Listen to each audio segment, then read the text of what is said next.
On today's special episode of Survival Dispatch News, we're talking with ex Navy SEAL Team 6 member Don Mann.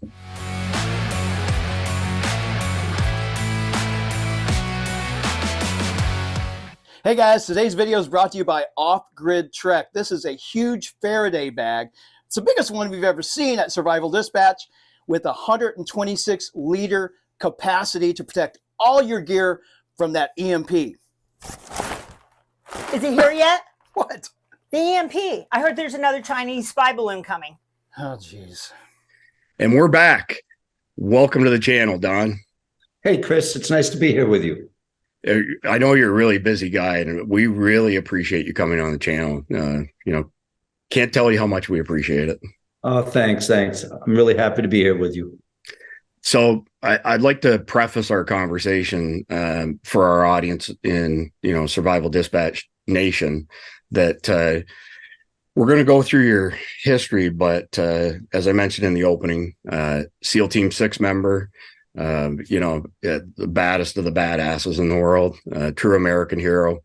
Really appreciate everything that you've done, Don. Really appreciate your service. And I know our audience is very focused on appreciating our veterans. Thank you, Chris. Thank you. So speaking of which, let's jump right back, in with your amazing background, Don. Where did you grow up, and tell us a little bit of background. Well, I grew up in New England, mainly, basically New Hampshire, Maine, Rhode Island, those areas up there in New England. And I went to school, high school in Connecticut. And I went to 1 year to college in Connecticut, and I didn't have the maturity or I had too much energy, probably both, to sit there in college for another year. I couldn't take it, so I joined the military. And my father is a real patriot. He's a World War II patriot. Wow. And he believed God, country, family, and he instilled that in his children, the four of us. It was God, country, family, and he was very, very proud of his service. And the day we were attacked by the Japanese, he quit high school and he joined the Navy. And his brothers and his sisters all joined the military. So they had 4 stars on their door growing up, the parents, my grandparents. And whenever there was a military service incident or a funeral or anything, you'd see tears going down his eyes. He was a real patriot. And then he went to the VFW and DMV, and he was commander of those posts. So he's the one who put the patriotism in me. And when I wanted to leave college, I wanted to join the military. I felt an obligation to our country. And I was just going to do 2 years with the Marines and then get out. And I wasn't very impressed with the Marine recruiter, probably the only Marine recruiter that a young kid wouldn't be impressed by. I went next door to the Navy, and I was very impressed by that recruiter. And he told me about the SEAL teams. And that day changed my life and set my life on a path that I was very, very fortunate to be on for the rest up till now. All these years later, I'm still, because of that path I was on, it guided the rest of my life. And that's amazing, Don. One of our influences on our channel, Tyler White, he's a recruiter for Special Forces. He's in Utah, and he served in Special Forces and Special Forces. And what's the other one? Is it Special? There's Recon, Force Recon, Special Forces, the Rangers, Delta Force. He's been in 2 of them. I think it's like Special Ops and Special Forces, maybe something. Special Operations, yeah. Yeah, he's a communications expert, but this guy has got the most enthusiastic energy, and he has just done a phenomenal job recruiting young people in an extremely difficult time to recruit young people. The focus isn't there like it was when we were kids. He's just what we need now to motivate young kids to want to be back in the military. It's the worst time ever in recruitment in our country's history. Mainly, I think it started with Kabul and the disaster withdrawal in Kabul, but it's been a disaster ever since. And the news makes it all the worse, as you know. Yeah. He sends me videos periodically of working with some of these recruits, and he's always, ends the text by saying, these young people are restoring my faith in humanity. So that's nice to hear. Yeah, it is. It's really cool stuff. So that's interesting that the recruiter, though, is the one who kind of drew you into the Navy world. So explain the process of getting into the SEALs. So is it something you apply for, or do you get handpicked for it? It's a little different now, and it's a little easier now once you pass the qualification selection methods. As a matter of fact, to go full circle, when I was getting ready to retire from the SEAL teams, we were having a hard time getting people in the SEAL teams. And we were having a hard time people to get into BUDS, Basic Underwater Demolition SEAL School. And our Admiral Smith, who was a friend of mine, he asked me, he said, Don, come up with some event to try to increase the recruitment into SEAL team. Because the Marines have the Marine Corps Marathon. The Army's got this Army 10-miler race, a huge running race. But the Navy, the SEAL teams didn't really have an event to attract to the mainstream public. So I came up with an event called SEAL Adventure Challenge. And that went on for a good 15 years. And it got people, civilians, into this training I produced for them. And they got a feel for what Hell Week would be like and what training would be like. But we had a hard time getting people into the SEAL teams up until bin Laden was killed. Yeah. When bin Laden was shot, boom, made the news, made big news. And then the lines to get into BUDS was long. But Chris, it's kind of funny because when I was in, it was a long process. You have to beg and just like plead with your leaders. Let me take the test to go to BUDS. I want to be a SEAL. I want to be a SEAL. And they said, no, why don't you go do this or here? Why don't you do something different? Now, if you want to be a SEAL, you can pretty much check a box. I want to be a SEAL. You still have to do your PRT, the physical readiness test, the SEAL qualifications and everything they have. But you're assisted through that now. And you're assisted with the administrative process to get through, which is much better than it used to be when I came through. But now we are still having the same issue. We recruit from all the colleges. Everybody knows about SEAL team now, the SEAL training with all the movies and books written about it. But we'll still get a couple hundred people to start a class at the far end, and then it whittles down, third phase, second phase, third phase. It starts getting the people down, and you'll still graduate with a class of 20 to 24 people. And what's interesting now, Chris, it's almost hard for me to comprehend. SEAL started with John F. Kennedy, started in the 60s, and it was small units, groups of 4 or 5 or 7 men going behind enemy lines and working in the jungles in Vietnam and blowing up the obstacles. Even before that, the underwater demolition teams in Normandy. And then John F. Kennedy wanted these people who can do all this stuff in the water and be really good underwater to be able to come up on land and do missions on land. So the SEALs were created. And there were always small units, small groups. But now with this big Russia and China threat, now everything's changing. Now the SEAL teams, a 7-person squad or the 14-person platoon or 30-man assault team, they're all getting bigger and bigger and bigger to confront what's coming up with China and Russia. So everything's changing. And we need more and more people all the time. And the Kabul disastrous withdrawal really hurt our military. And the SEALs still have a very, very good image. And there's a lot of great things happening in the SEAL community that people find out about. But military overall, the numbers are down. And in SEALs, we're trying not to lower the standards. We want a lot of people through there. We don't want to lower the standards, but we still are getting 20, 25 people passing a class. I can't speak to the veracity of it, excuse me, but somebody recently said to me that out of the 1.6 million active duty military, somewhere around 75,000 actually have combat experience. So again, I don't know if that's a real number or not, but if it is, that's pretty striking. Excuse me. I believe that to be true, mainly because we've had 2 full-scale wars for the last 20 years. And basically everybody in the military, most people in the military have done a tour over there now, Iraq or Afghanistan. And in the SEAL community, the SEALs are in over 90 countries right now. Things you don't hear about. Excuse me. Yeah, I mean, I'm sure what we hear of is just a small fraction of what's actually going on.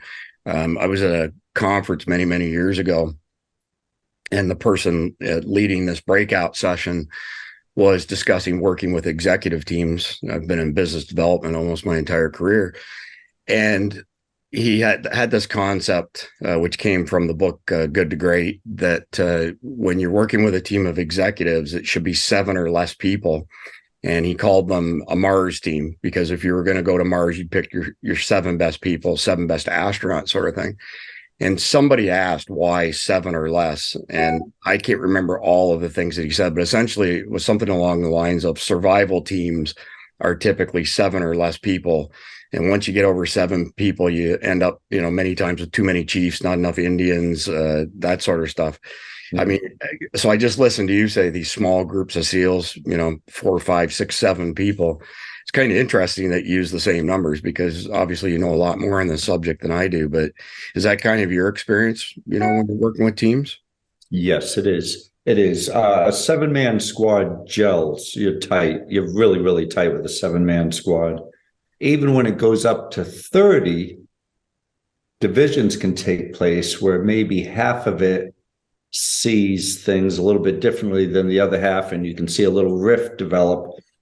But what we liked about the SEAL teams is when you have the small units, you're pretty much all thinking basically the same. But when you get to the big mass, big army, the big footprints, when you come overseas and you have thousands of people there, it's just like society almost. Everybody has a different mindset on what they should be doing and what life is all about and what the mission is. There's so many different subcategories besides just being in a war zone, knowing we have a threat here. But if you're in there with a 7-person team, you're pretty much all of the same mindset. You kind of gel to the same mindset, but it's impossible to do with large groups of people. Yeah, that makes a lot of sense, Don. And I appreciate your comments on that. So let's just go back in time. Did you have to apply to be a SEAL, or did you get chosen? And how crazy was the qualification process back then? Well, when I came in and I went right to boot camp, and the first thing I told them, a teenager who knows nothing, I said, I want to be a SEAL. And I took the test, and I somehow passed the test. Right on. The test wasn't crazy hard, really. It was swimming, running, pull-ups, sit-ups and push-ups. And I was training, and I was fit enough to pass that test.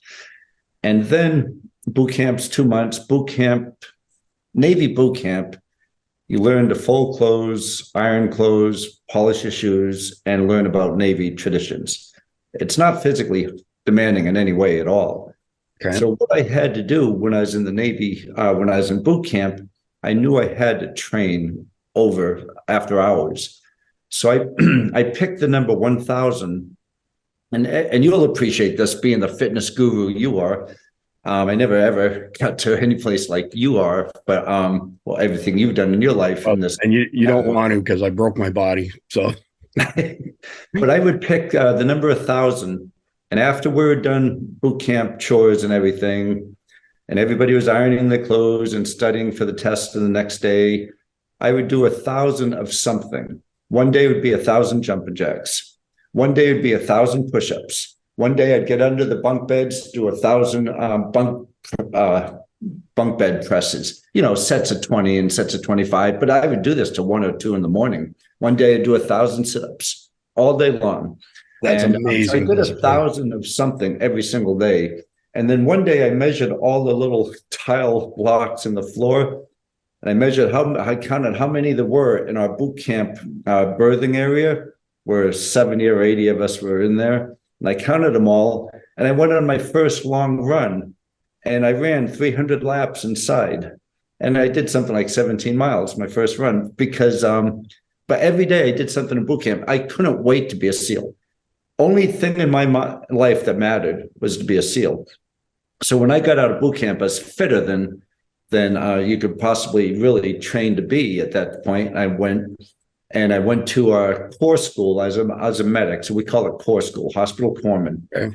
And as soon as I checked in there, I said, well, I don't really want to be here. I want to be a SEAL. They said, well, the SEALs don't want anybody until you have a skill or a rate, we call it in the Navy.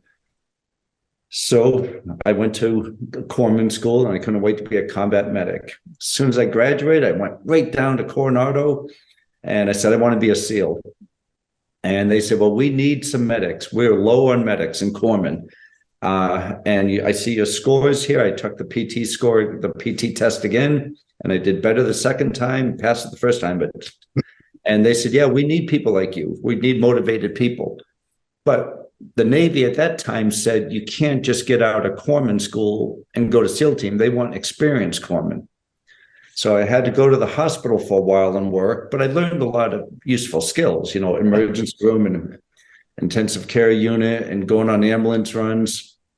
And I split my time between the hospital and serving with the Marine Corps, because we had a choice then, serve with the Marine Corps as a medic or be on a ship as a medic. I said, well, I'll go with the Marines. But when I went with the Marine Corps, I had to go to a 5-week medic school, combat medic course. And then I went to Okinawa for 13 months to serve as a Marine. I said, I don't really want to go to Okinawa. I want to go to SEAL training. They said, no, they sent you to this 5-week medic course. You have to go to and serve with the Marines. But what they did, it was one of the best times of my life as an athlete, as a triathlete and a runner and a bike racer. The Marines paid me to go all over the world to compete in races, competitions, and triathlons and marathons. So I was a paid athlete when it was my time with the Marines, which even better prepared me to go to SEAL training. And then I finally said, okay, I did my time. Now I really, really, really want to go to BUDS. They said, no, why don't you stay with the Marines, be a recon, be force recon? I said, I appreciate you asking that, but I want to be a SEAL.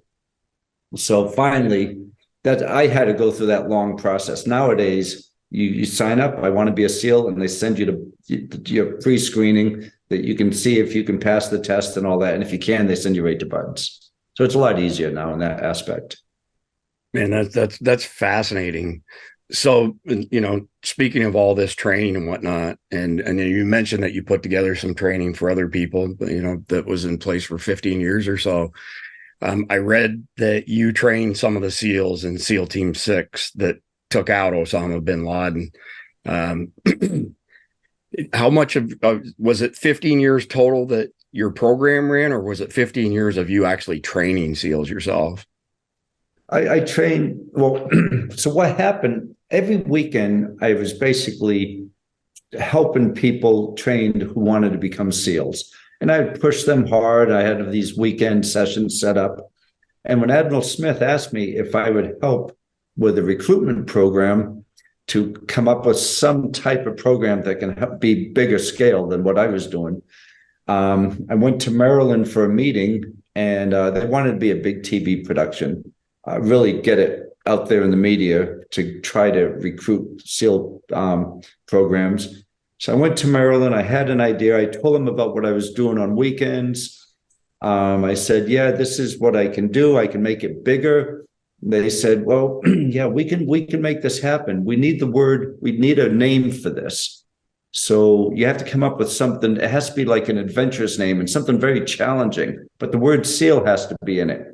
I said, what about SEAL Adventure Challenge? They said, that is brilliant. Very odd. So it was called the SEAL Adventure Challenge. I ran that for about 15 years.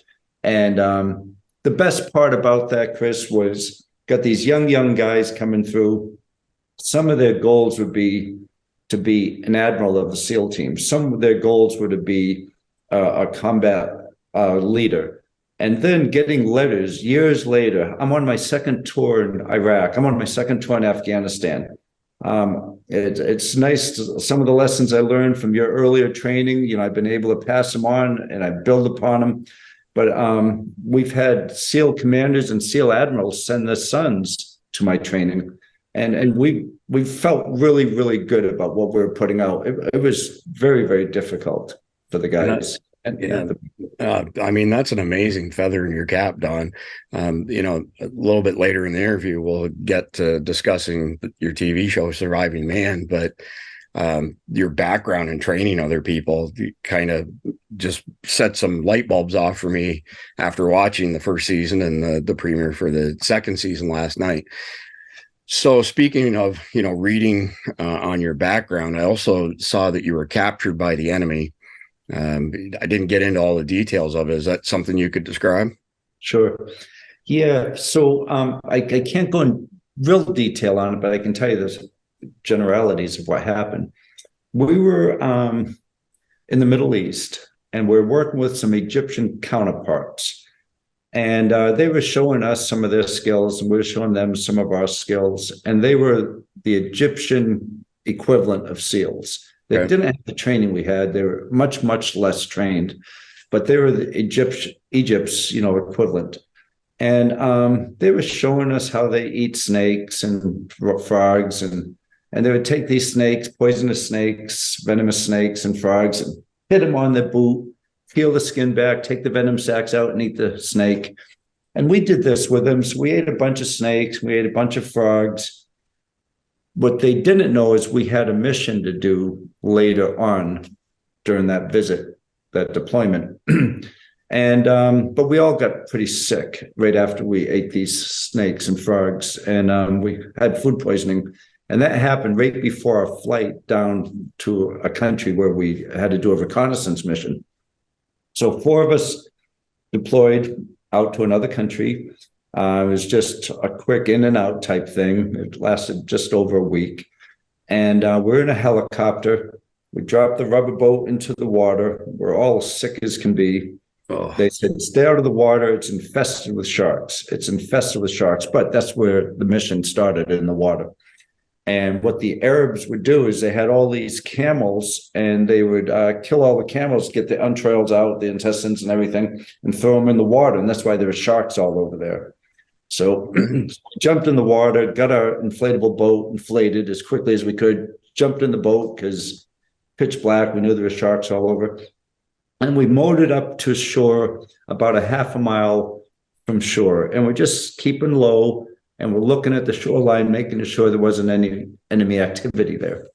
And we came up a couple 100 meters away from the beach line, and my buddy and I jumped off the boat, and we swam to the beach, worried about the sharks, of course.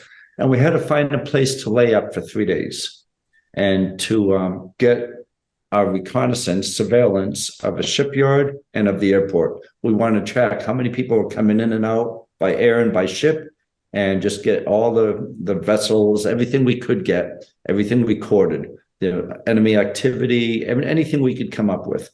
So we went up on shore looking for a place where we could hide out for 3 days.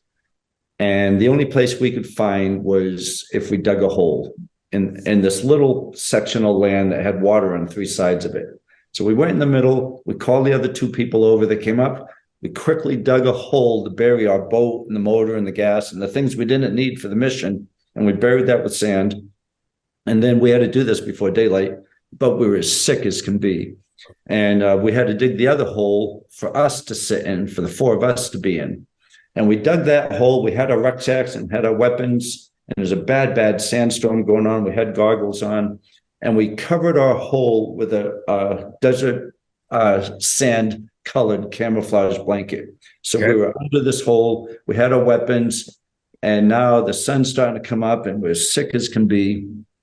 And we could see the airport, the airstrip, we could see any air traffic coming in and going. And over here, we could see the ships, the ship traffic, record the people, and we're doing our work as sick as can be. The problem was we started throwing up, and we had to throw up in that little hole and urinate in the hole and defecate, and everything was, we were living in sewage. And then it got worse because at high tide, the hole filled with water. Oh, so we're up to our chest, necks in sewage. Nobody complained. I was so happy to be with these guys. I mean, we're getting all the photos, everything we needed from the 2 places we're doing the reconnaissance. And as sick as can be. I tried getting IVs in the 3 guys. I got IVs in those 3 guys, and they tried getting one in me. And I was the medic, as I know how to start an IV. Yeah. They had medical training, but they weren't super experienced at starting IVs.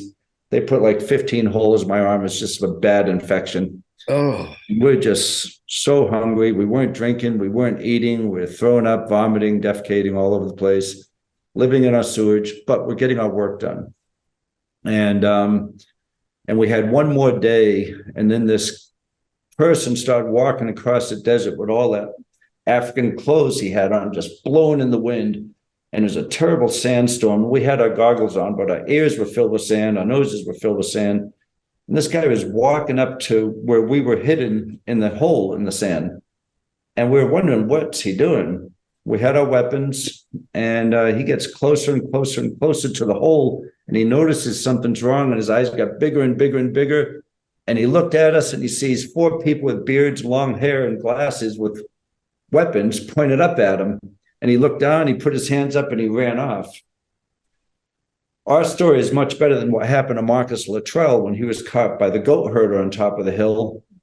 But what happened here is he ran off, and the same rules of engagement. He wasn't a threat.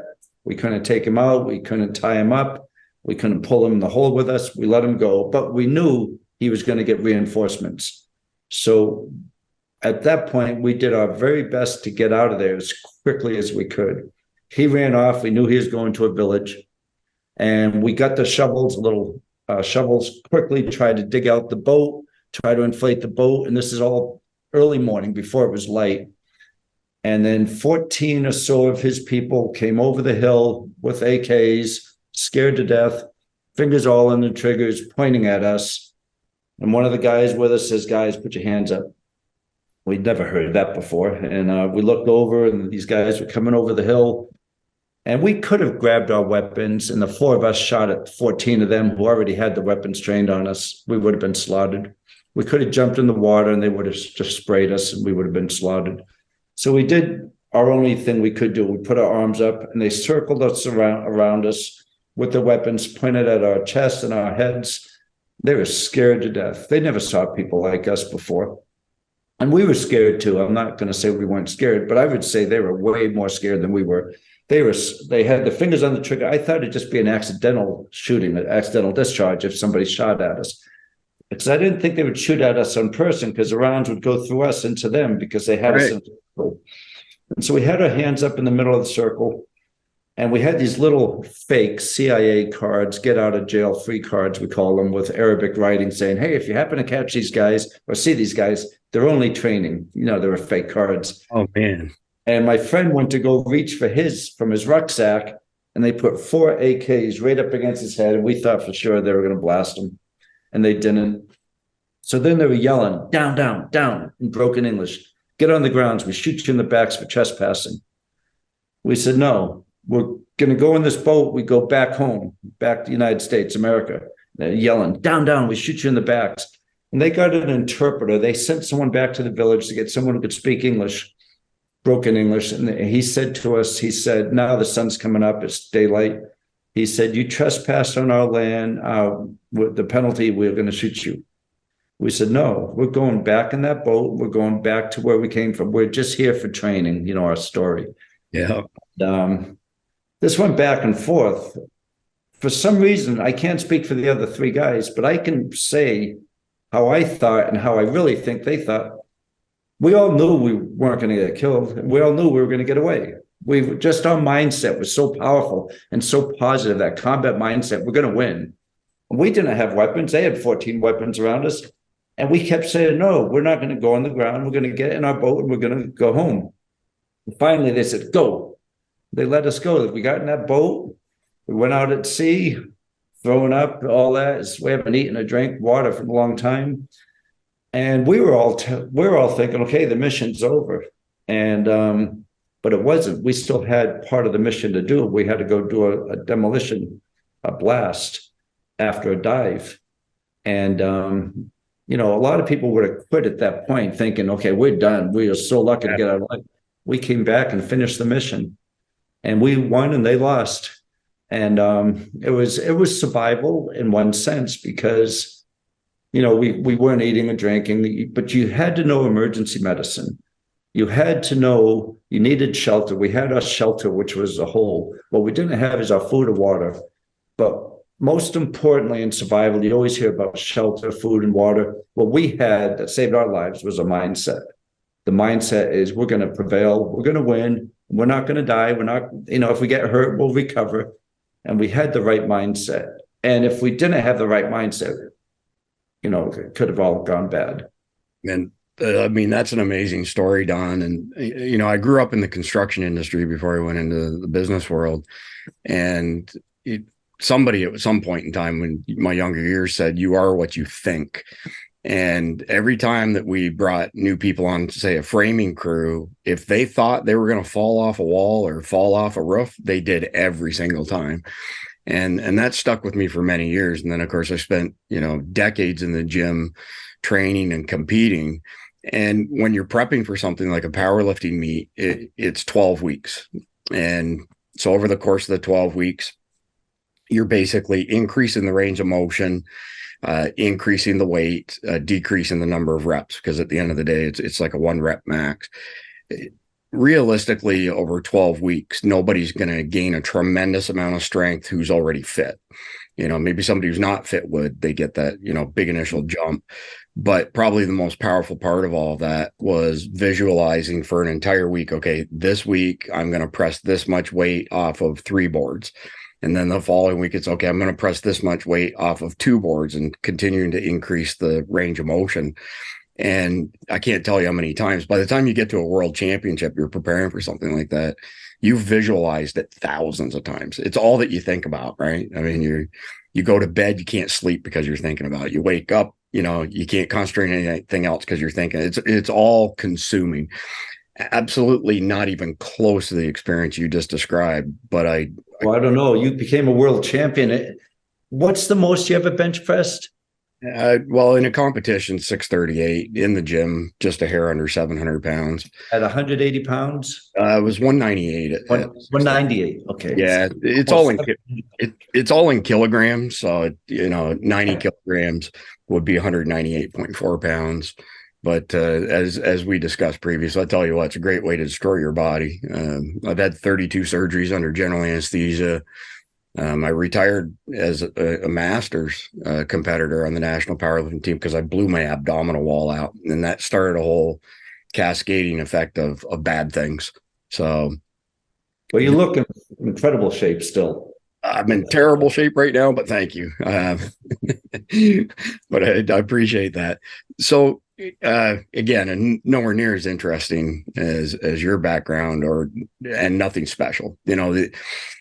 So I grew up in the 70s and 80s, and actually started going to the gym because of Sylvester Stallone and Rambo. We went and saw Labor Day weekend 1982 at a drive-in theater, and I was a freshman, 125 pounds soaking wet, and I said to all my buddies, I'm going to look like Sylvester Stallone. They were like, yeah, sure you are. If he got bigger and stronger.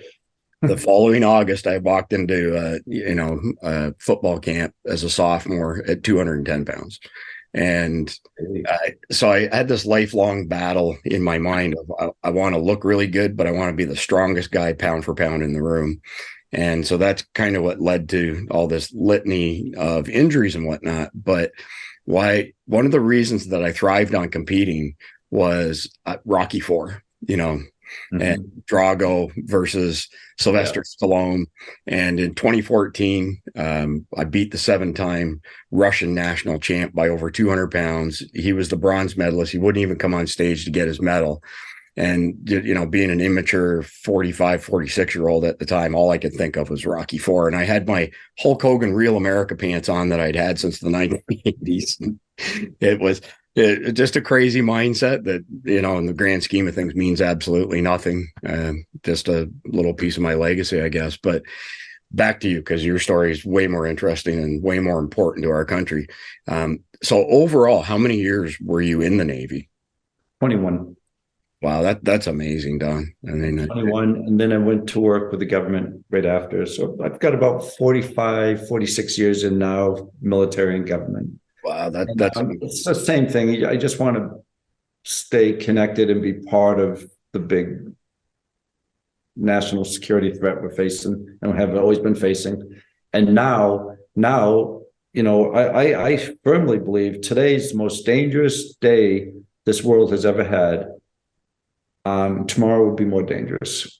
So I just feel a need to want to do my little part and help him however I can, and to help others prepare for, the world keeps getting more and more dangerous, as we all know, but every day is a little bit more dangerous. And we've never been so close to having so many disasters that can possibly happen with the nuclear threat, big time nuclear threat, China taking over Taiwan, Russia threatening with their weapons, nuclear weapons, now North Korea and Iran with their weapons. And all these countries now that have nuclear weapons, many of them hate us.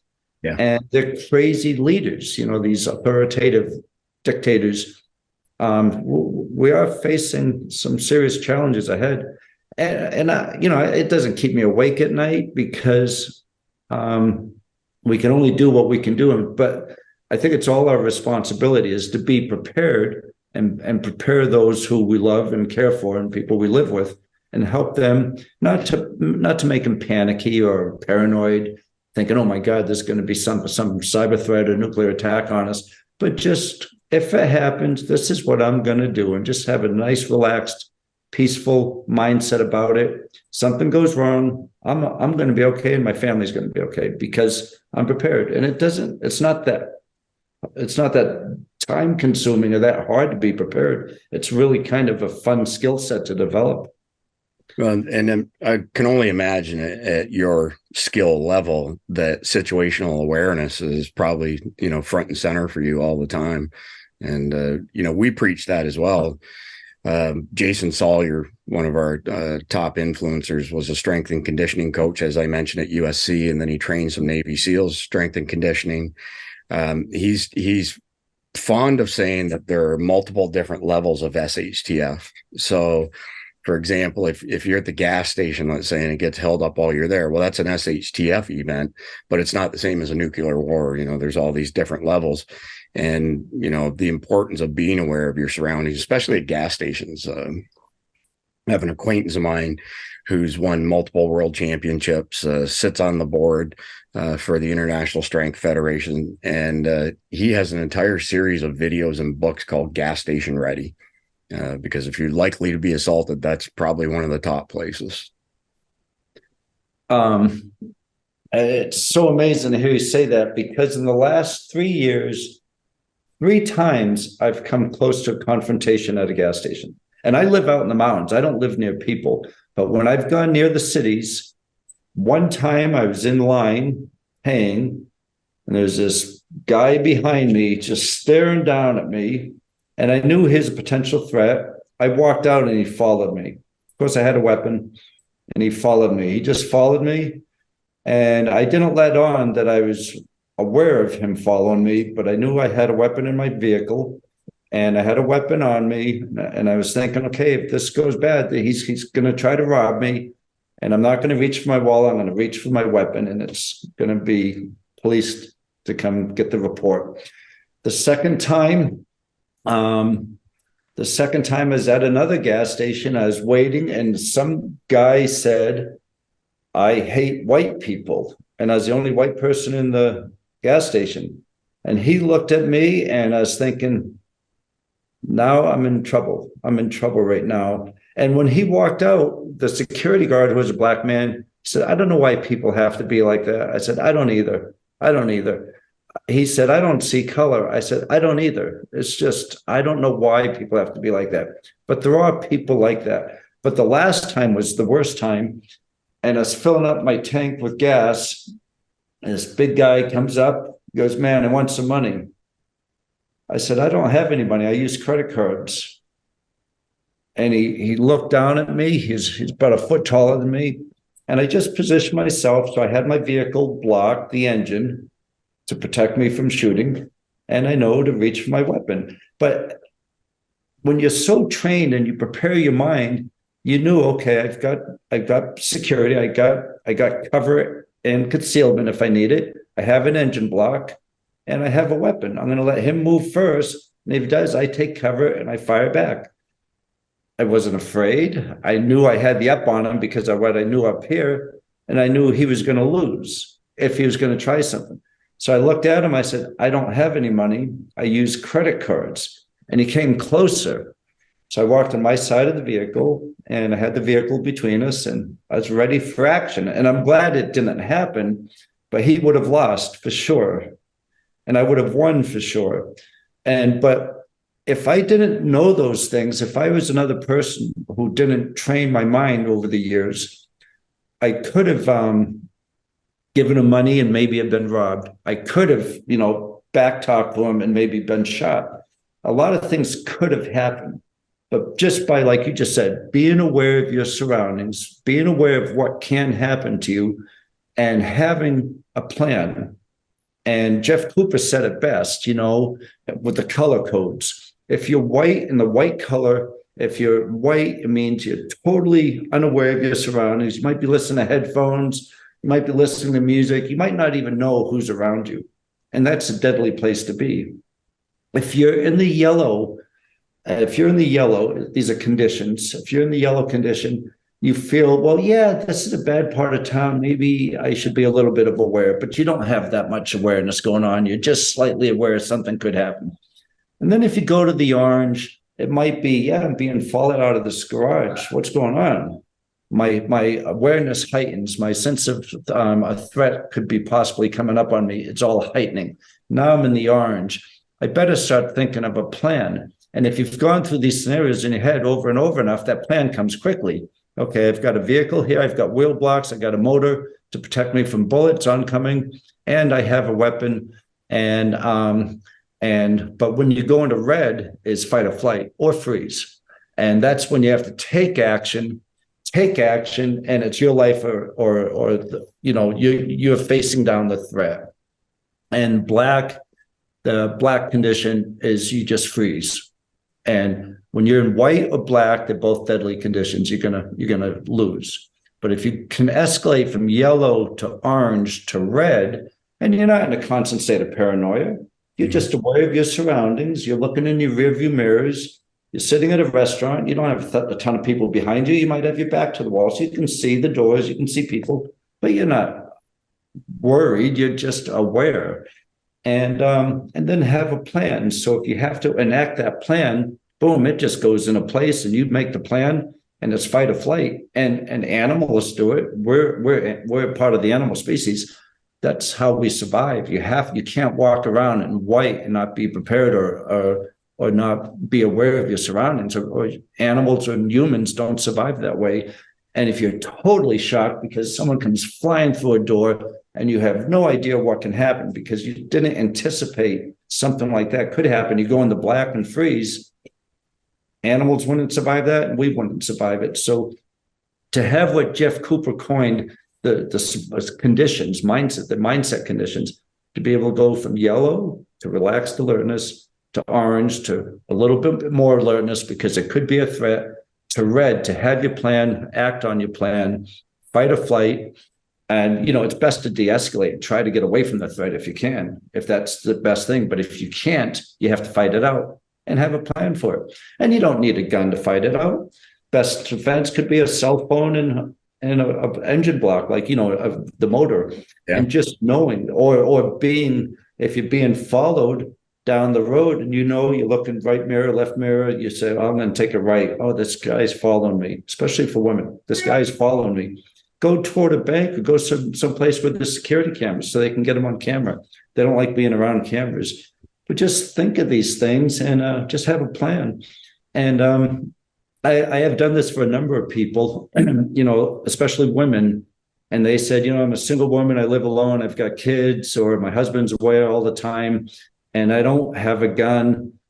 To tell you the truth, if they don't have a gun and they want to go buy a gun, I tell them, I said, guns are great if you know how to use them, and if you know how to store them, and if you know how to keep them, but you have to be trained if you have a gun.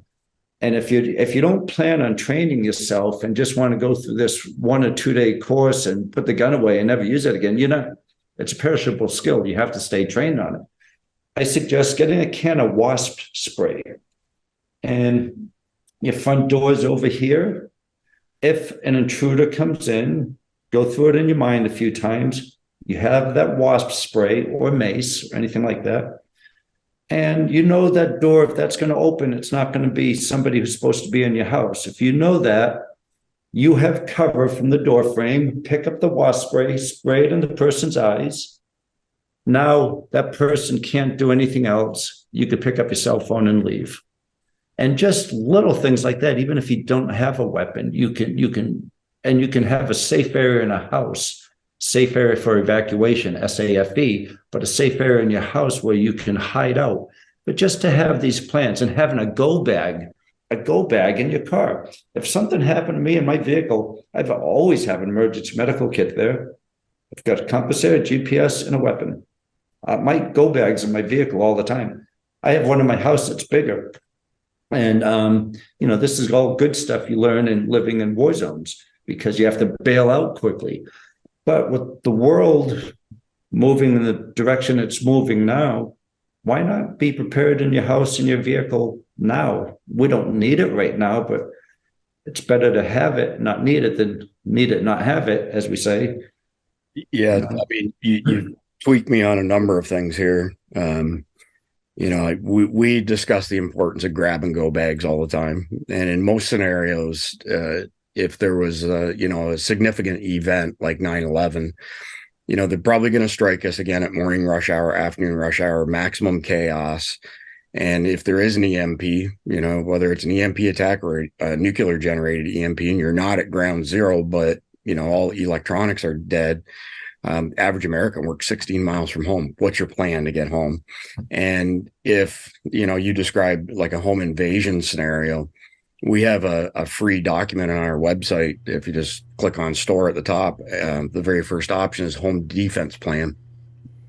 So it's a bunch of stuff for people to put their plan together. And we've had this stuff ourselves, meaning our family, for years, that if something happens, we have an intruder. I want to know where everybody is in my family so that I'm not shooting through a wall and hitting somebody in our family. So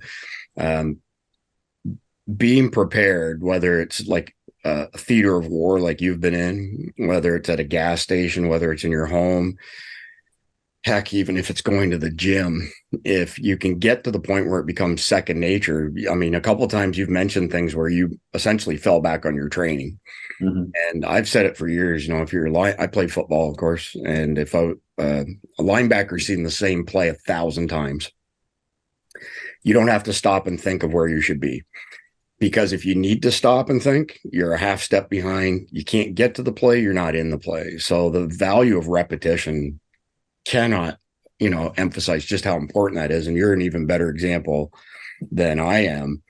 So let me give you an example that will probably resonate with you because it's particular to the Navy. So my brother-in-law has been a sheriff for over 30 years, and he's served in every capacity from traffic cop to CSI and everything in between, sort of thing. He's also been in the Navy for many, many years, and he was a Navy intelligence officer. And that's all I know. Obviously, it's not something that he can discuss. But here's the I guess how ingrained repetitions become. So he was on a SWAT team for many years when he was a sheriff. So, in CQB, when they're, going into a house and there's a threat, they're trained to shoot immediately. You don't wait for the other side to take a shot at you, because you're probably going to lose your life. And so when he was doing his Navy training and it was over in the sandbox, they were doing these simulated, CQB clearing rooms and all that sort of stuff. And, whoever he was reported into kept giving him shit and saying, you can't shoot that guy until they shoot you. And Bob's like, I'm not walking into a situation and let somebody take a shot at me. I've been trained for years in the SWAT team to take out the threat.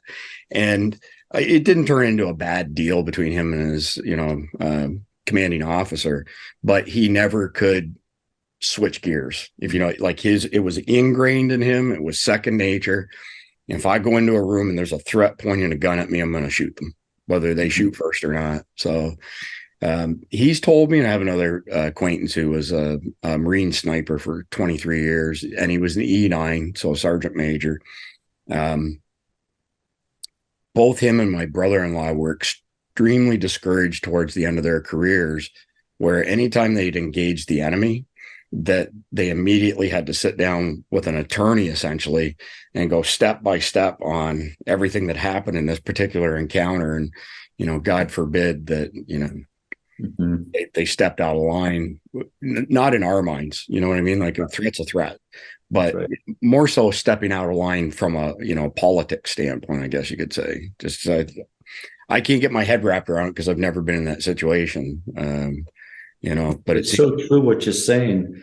The rules of engagement that are written up by lawyers for the warriors fighting overseas, there's a big disconnect. For instance, you can't shoot until you're shot at. That's the most ridiculous rule of engagement you can even imagine. yeah, When you go into a room, close quarters battle, CQB, and you're blasting through a door, the enemy will typically pick up the weapons and they blast at the door. So you get away from the door, you move down the walls. And if somebody has a weapon up, you're trained, like your brother-in-law was trained so well, you're trained to shoot the threat because you have to shoot the threat or the threat is going to shoot you. It's just common sense. But if any lawyer or any rule maker tries to make a rule of engagement that you can't shoot till they shoot first, they are dead wrong. But unfortunately, there's sometimes people like that in the military and in civilian law enforcement try to put those rules into place. I shouldn't get started on my, on liberalism, what's in this woke stuff that's going on in our country. But I can say that of all the threats we faced in our country's history, I believe that liberal mindset, that those lawyers who think like that, this wokeness that's going on in our country, I believe that's the biggest threat our country has ever faced. And we have to defend ourselves against those policies.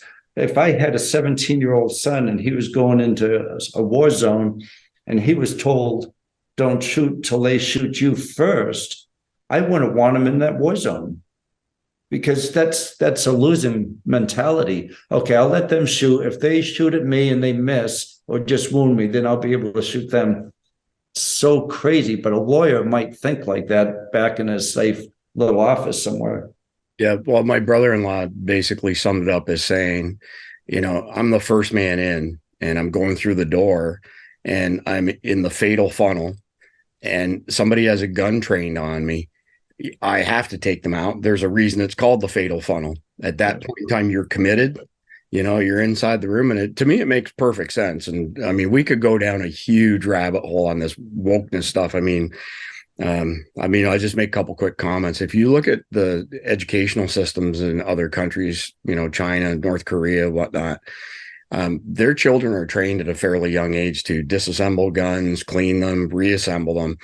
And we're teaching kids that there's 300 different genders and, baloney like that. And we've created a very selfish, self-centered populace now. And it's Denny Chapman and I just had a discussion this morning, Denny, and we were exchanging some pictures from back in the 70s. And we both said, man, we didn't know how good we had it. We just didn't have a clue how good that we had it. So moving on from that, because we could be here, until bedtime discussing the liberal mindset, and which I actually believe is a strategic move on the part of our foreign adversaries to divide and conquer, right? So, but we'll get off of that because we seriously could go down that rabbit hole for many hours. So after the Navy, what motivated you to write the book Inside SEAL Team 6? Well, boy, that was I was asked, I've written other books. I've written survival books, I've written shooting books. And the first time I ever wrote a book, I didn't want to write a book because I don't like being inside. I don't like being on a computer. And I was teaching people how to do adventure racing, these big, long 10-day nonstop races. And I was racing in these 10-day races all over the world. And I was teaching people and I was producing these adventure races all over. And there was a politician, his name was Quentin Kidd, and he came up to me and says, Don, you produce these races, you teach people to race, and you compete at the highest level in these races. Why don't you write a book on adventure racing? It hasn't been done yet. I said, I don't want to write a book. He says, come on, you got to write the book. Someone's going to write the book. I said, I just don't want to write a book. So he said, how about if you just give me everything on recordings? You speak in recordings. Okay. And I'll get someone to write it up for you. So we found Cara Shard, Chicago Sun-Times. And so the first book, Adventure Racing, I wrote. And then I was done. And then I was working for the government and I was teaching weapons and tactics. And I had collected so much information on weapons, all types of weapons. And then a friend of my boss, actually, he said, Don, you have so much material on weapons. You should write a book. I said, Jimmy, no way am I writing another book. I don't want to write a book. He says, come on, look at all the material. You don't even have to write it. It's all right here. Yeah. So I put the chapters, I sent it off to a publisher, and they said, yeah, we'll write it, but you have way too much. If you could make it a third as much, that's fine. So I got rid of all the stuff on shotguns, all on long guns, and I just made a combat defensive pistol. Okay. And so a lot of law enforcement use that, military over the years. So my name was out there as an author. And then bin Laden was killed. And I was in the news here and there for different sporting events, doing these 10-day races. And in these reports, people knew I was SEAL Team 6. They knew I was a training officer at SEAL Team 6, and I knew I was an author. So I started getting offers from publication companies saying, you were the advanced training officer at SEAL Team 6. We would like you to write a book, and here's the big lump of money we'll give you. Big lump sum of money we'll give you. I said, I can't. I have a top secret clearance. I can't do that. They said, well, we just want to know how you train people to go in raids like bin Laden's raid. Okay. I said, no, when you leave those doors and you retire, you don't give away those secrets. And I have a TS clearance. I'm going to keep it. They said, well, you're giving up a lot of money. A lot of other people are talking. I said, well, I'm not going to talk. Good for you. I got 3 offers, 6 digits, more than I've ever been paid. And I turned them all down. And then one publisher said, okay, we know what you're saying to the other people. What about if you give us your background as what you've done in the military and what you've done as an athlete? And I said, I'm not trying to sound humble or anything, but the things I've done in the military, the things you'll want to hear, I can't talk about. And my career is not extraordinary compared to so many other people.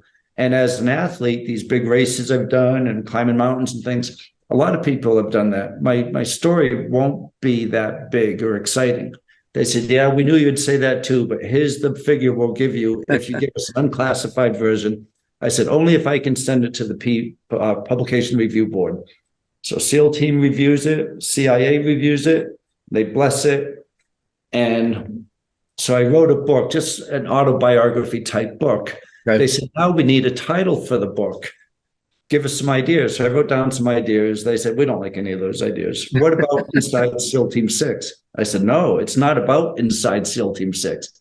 They said, well, we could call it Inside SEAL Team 6. And it took me a while to think, do I want my book called Inside SEAL Team 6?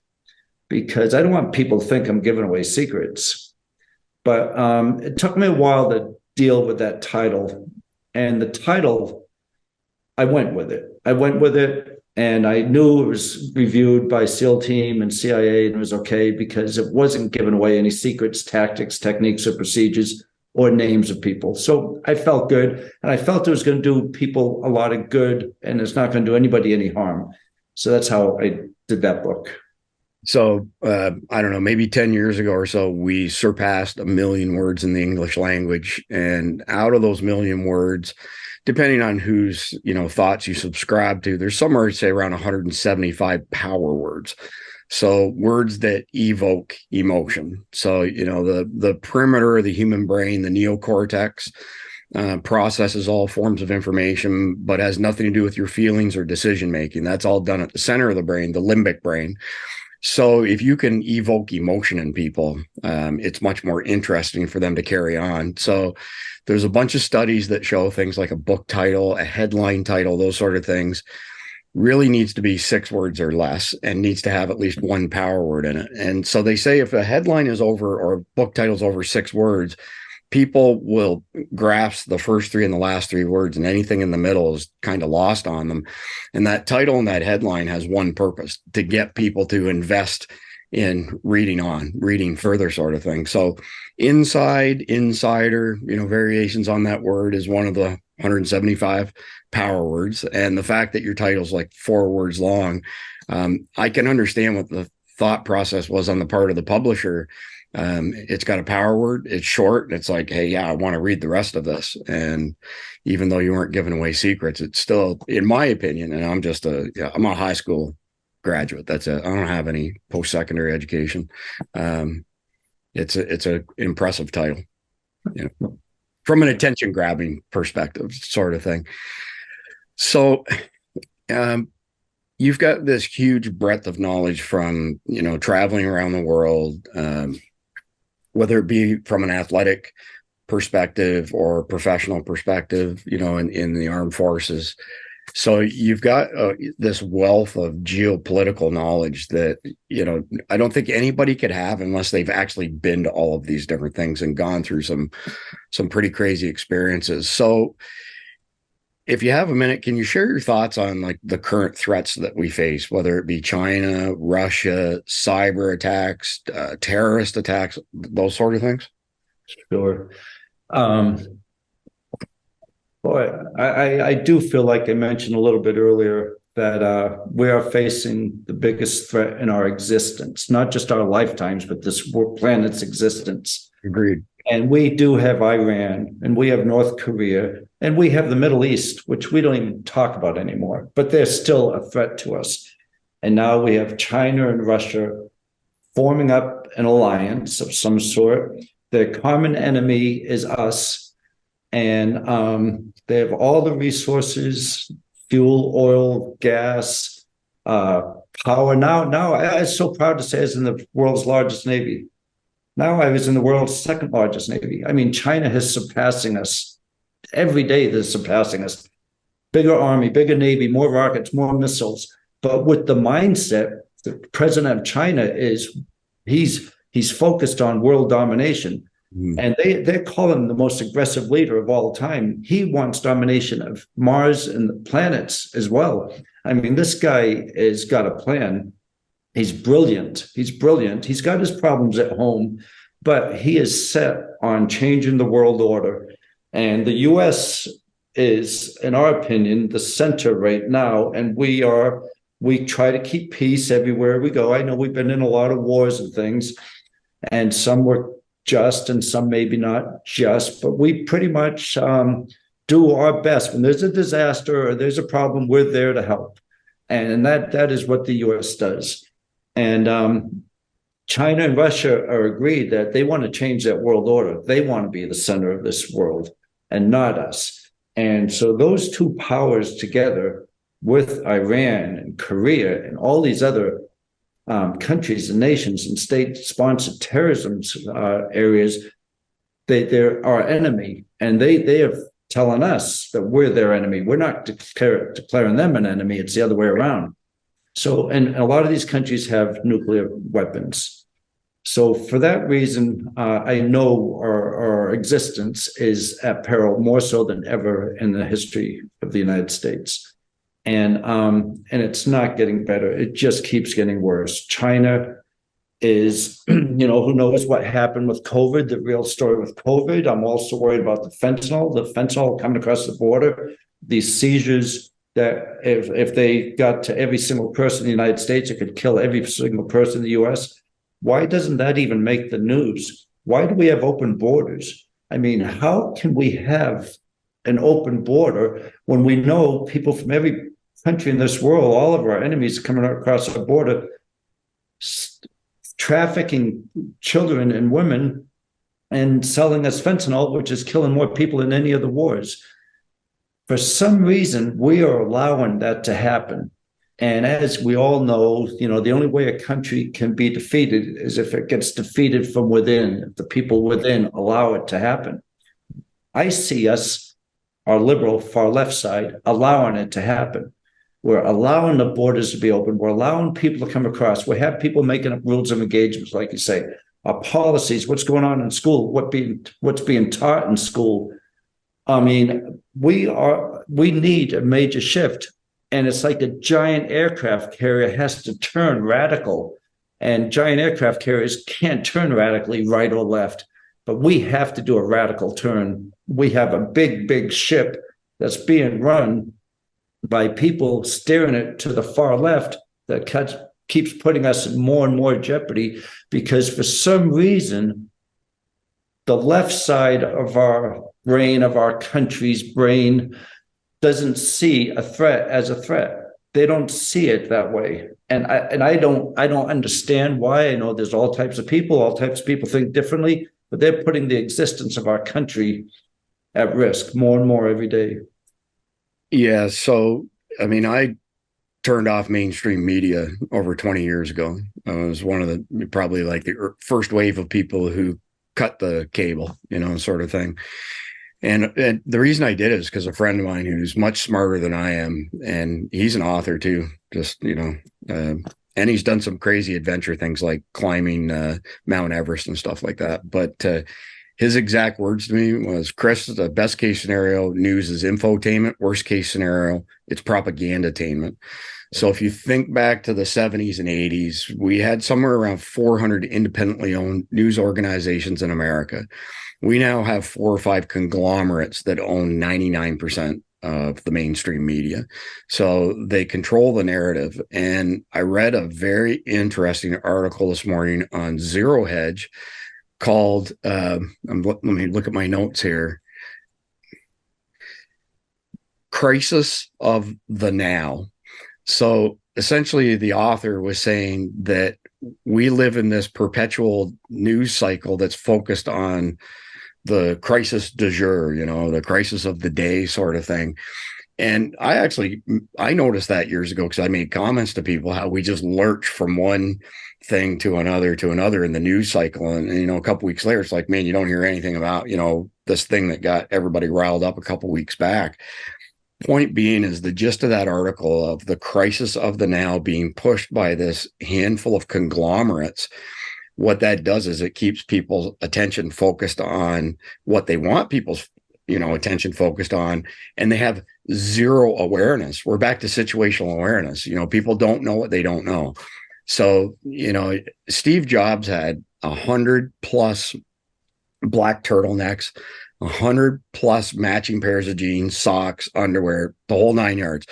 And the reason he did that is because the human brain has a finite amount of decision-making ability each day. So if you expend some of your bandwidth on looking in the closet and deciding what you're going to wear today, that's less bandwidth to make other decisions. So he wanted to reserve all of his attention to things that he felt really important. So he got up every day, put the same black turtleneck on, the same jeans, and same socks and underwear, and away he went. So I think that, without getting too much into the conspiracy theory world, that the people who control these media conglomerates, they're extremely powerful, and they feed us. Well, they feed the mainstream media and its audience, a diet of these constant crises. And by doing that, if you dig deeper, there's always something else going on, right? So, last week was Donald Trump's going to be charged by the Southern District, New York Attorney General, Alvin Bragg. And meanwhile, there was all kinds of reports being released that somewhere around $30 million has been paid to the Biden family from Chinese companies, which got zero coverage. Just like the FBI, after having Hunter Biden's laptop for a year and a half, saying this is Russian disinformation. People don't get to see the things you're discussing, the important stuff, because they have this finite attention span, finite ability to digest information. And this machine keeps them focused on whatever it is to keep their attention away from something that's going on over here. So this is another super deep rabbit hole. I mean, we could go down this one all day as well, sort of thing. But let's kind of fast forward to right now, this particular point in time, and the screen behind me. How did you end up with a TV show on American Stories called Surviving Mann? I've watched the first season twice. It's really engaging. reality TV is all scripted. And I'm not saying that you guys had scripting or not, but it doesn't appear to be a lot of scripting. It appears to be like, this person stepped up to the plate and competed in this, and here's what happened, sort of thing. So maybe give us the background to American Stories TV and Surviving Man. Okay. And to begin with, all I can say there's zero scripting in it. It's zero scripting. And, awesome. And thankfully, the producer and the director, Bob C. Fail, who's a mind, he created Surviving Man. Okay. And I've known Bob for many, many years. And he said to me a few years ago, he said, I'd like to do a TV show. You've trained people to climb mountains. You've trained people to be SEALs. You've trained people to do all these races. You train people with shooting. Why don't you do a show with me and you can train people? I said, yeah, Bob, I'll do that. But that went on for a couple of years. We really never got it going. Up until 3 years ago, he said, remember that show I wanted you to do? Let's do it. And I want to call it Surviving Man. Then I was thinking, I don't know about that title again. but anyways, I did come up with the scenario for the training. And Bob said, you do the training, we'll do the director, we'll do the production, and you set on the training. He gave me carte blanche to do what I wanted to do. Okay. He's a good friend of mine, and I respect him a lot. And the staff and the team he has put together is just incredible. And so initially, Bob wanted me to train all these highly skilled people and very, very fit people, and then for me to compete against the top person.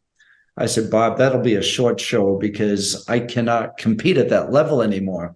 And it would be too short of a show because I'd get beat so quickly. I will do my best, but I can still shoot and move and run and do all that stuff, but not as quickly as I used to be able to do, not like the people we're going to get. So the first year we had 500 to 600 people apply for Surviving Man. And it was out in Vegas, gun site, and front site. And I changed the scenario. So we weren't going to be a competition with me against these people, but they came in, they had all these skills they had to ensure that they can do. They were chosen. And then we had 32 people selected. And then I flew in and I met these 32 and I told them all, I said, you're here not to be on a reality TV show called Surviving Man. It's nothing like that. That was to get you here in this country. We needed some hardcore Americans who are fit and who can shoot and who have the right mindset, because the storyline is we have a hostage situation. The U.S. doesn't want anything to do with this hostage because he turned bad. And the U.S. government or the military don't want anything to do with him. We needed some hardcore Americans who I can put through a quick selection course with PT, shooting, survival skills. And then we will form up a team and we're going to go rescue this guy before he gets executed at the end of the week. And that was the Surviving Man concept. And it worked out really, really well. We had these weapon sponsors. And just like at SEAL team, we get these top weapon people come in and say, hey, try my weapon. You might want to use it in training and missions. So that's how we did the show. We had all these great weapon sponsors coming in.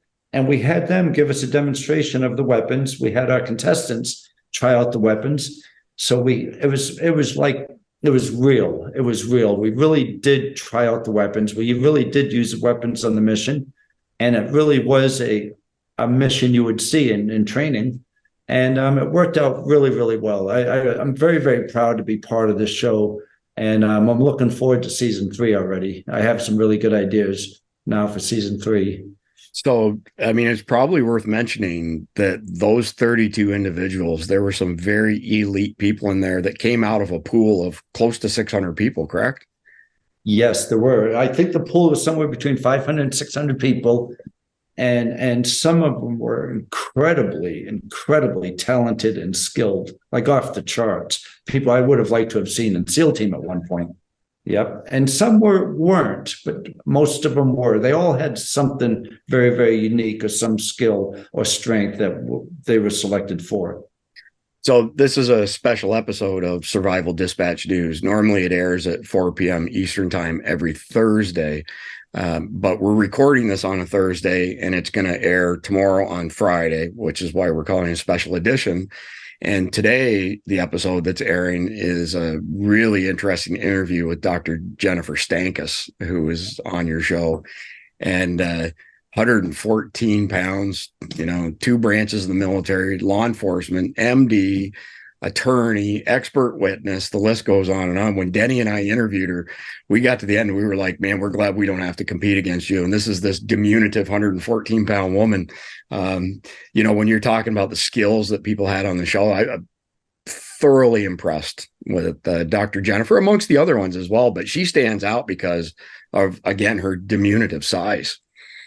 Yeah, she is as fit as can be, as competitive as can be. She's a very good shot. She's so smart, a doctor and a lawyer.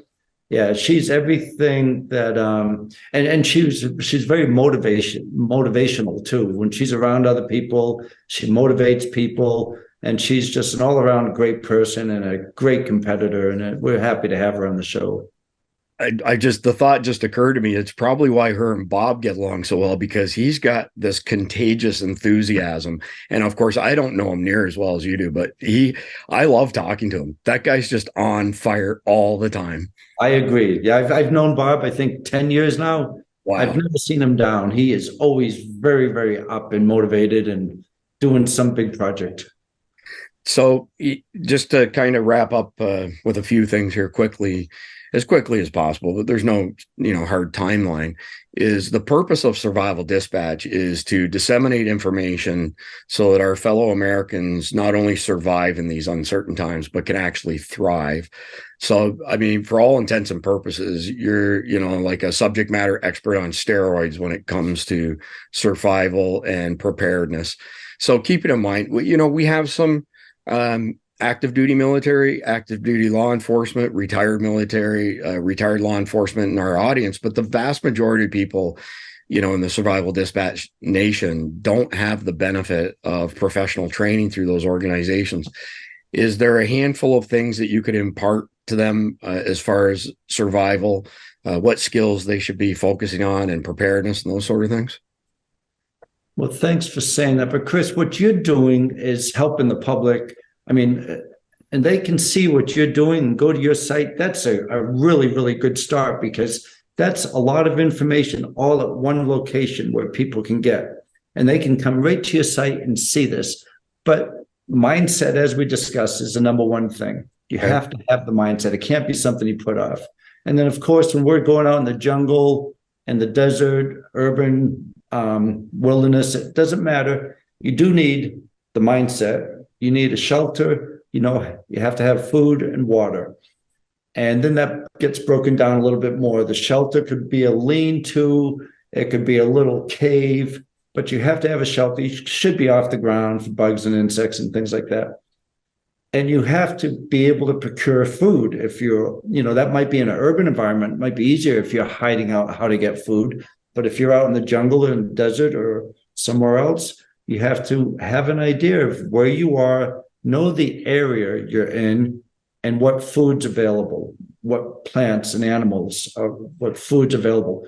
And then you have to know what's toxic and what's not toxic. For instance, there's a lot of plants that look like you can eat them. And then if you eat them, you become poisonous, So there's little ways to taste test them. Put them on your lip first. If there's no burning sensation or anything, then touch it on your tongue. If you're still okay after 15, 20 minutes, you could eat a little bit of it. And then that's how you do it. But these little tips are important to know. And it's not like at some point you're going to be yanked off and you're going to be in the Middle East. But if you know you're going to the Middle East, understand what's in that AO, that area of operation. What type of food and water sources are available. Water, you need water, of course. And you might have to know how to filter water, maybe from charcoal from a fire, or maybe from rocks, or maybe just have little chlorine tablets. If you have the ability to boil it, all the better. But you do need water, but you need shelter, you need food, you need water. You have to know how to get to where you're going. You have to know how to navigate. And my little grandson was doing map and compass training with him last week. He's 8 years old. And he can tell you where northeast, south, and west is. He can tell you where the sun sets, where it rises, where the moon rises, where the moon sets. He could tell you all that. We'll walk down a trail and I'll say, see the shadow of that tree? Where's west? And he's 8, and that was 1 hour lesson, and he can do it. And it was fun for him. And but you do have to know how to navigate. Then there's a big question. Okay, if I'm in a car crash, or if I'm stranded out in a cabin, or if I was out hunting and I got lost, or I was hiking with my boyfriend and girlfriend and I got lost, what do I do? Do I stay in a shelter? Do I stay there? Or do you go look for help? And these things, there's not an easy answer for any of them. You know, a plane crash is a big, big example. If you happen to be in a crash and you survive a plane crash or a boating accident and you're stranded, do you stay there or do you go look for help? So there's a lot that goes into this. And you also have to be prepared to defend yourself. You may or may not have a weapon. You could make a weapon. I mean, if I was out living in the woods and I was stuck out there, and I know there are bears out there, there's mountain lions out there, and I didn't have a weapon and I was wounded, I couldn't move, I know I would have a rock that I can hold in my hand that I can hold as a weapon. I would come up with something. So shelter, food, water, the ability to navigate, and know what's there for food and water sources, know what's toxic, what's not toxic, and to have a weapon. And also, you should really know emergency medicine. You know, if you're with somebody and somebody's hurt, you know, tactical combat casualty care has taken over, and the scene has to be safe. That means before I can help this person, if he fell through some frozen ice, I can't go in that frozen ice because that scene is not safe. Yeah. If there's a terrible car crash and I'm going down the road and I see this crash, I'm not going to pull the people out on the road and treat them on the road because the scene is not safe. If my position's being shot at, I'm not going to stay in place. I'm going to go behind a wheel well or an engine block or a building and make the scene safe before I can help somebody. So tactical combat casualty care or Red Cross or American Heart, A, B, C, D, E, it's really the same things, just in different order, where the scene has to be safe. Then you have to make sure the person's hurt, has an airway, they're breathing, circulation, that they're not bleeding out. You have to stop that bleeding. And TCC is just a little different. They'll put a tourniquet on right away, but stop the bleeding. Stop the bleeding, look for head injury, and then you have to get help.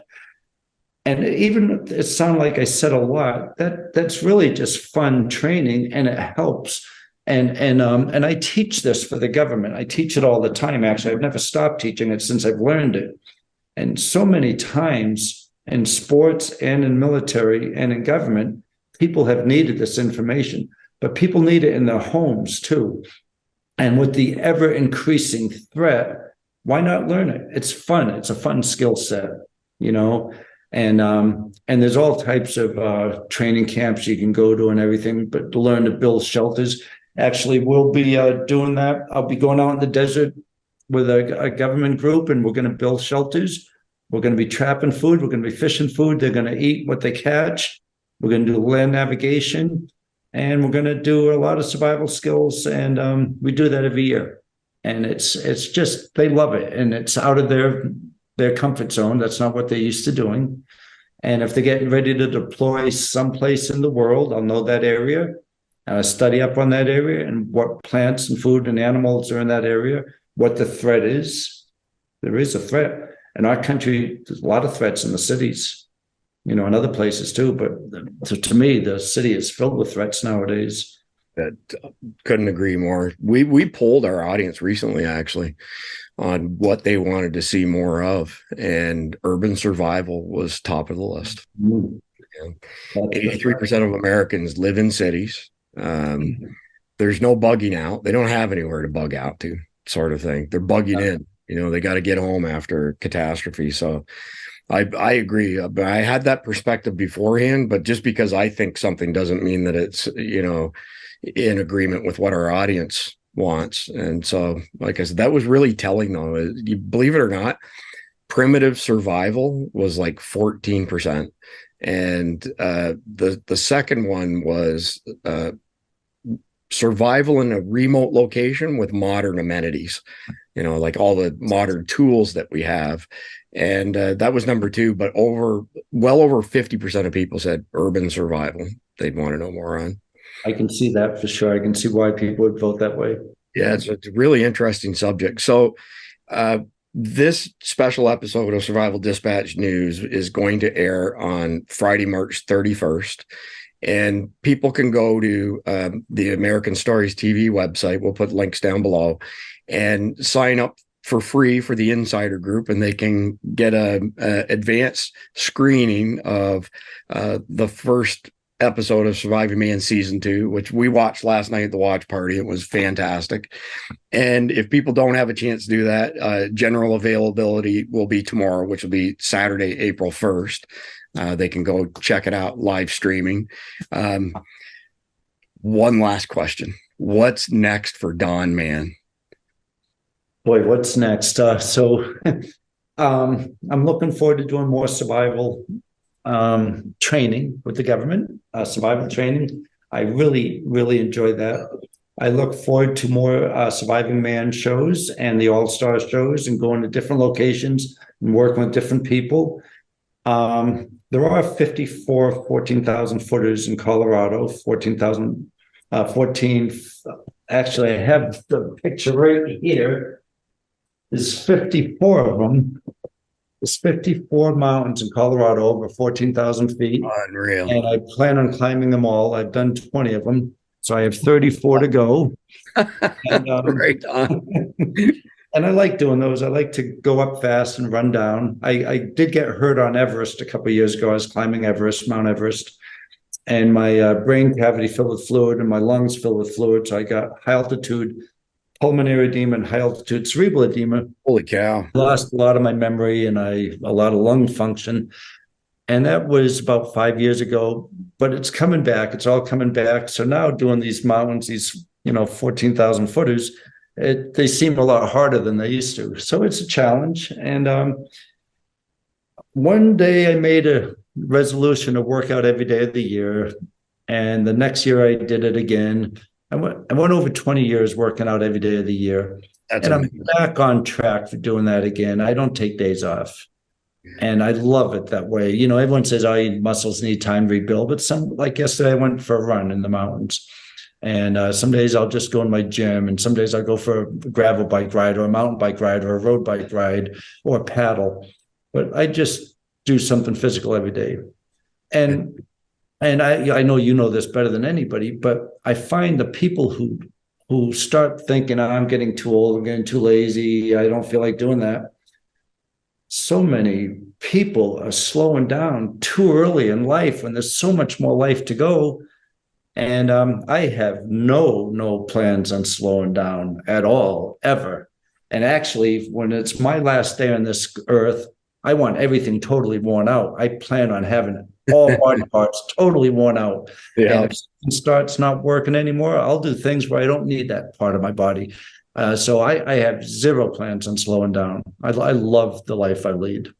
And I mean, that's just awesome, Don. And, I hate to sound like a broken record, but really appreciating you coming on Survival Dispatch News and really appreciate your service to our country.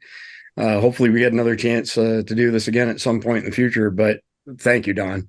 I hope so too. And I really appreciate what you're doing. And I hope all the viewers really take what you're doing seriously, because what you're doing is so important. And thank you for doing what you're doing.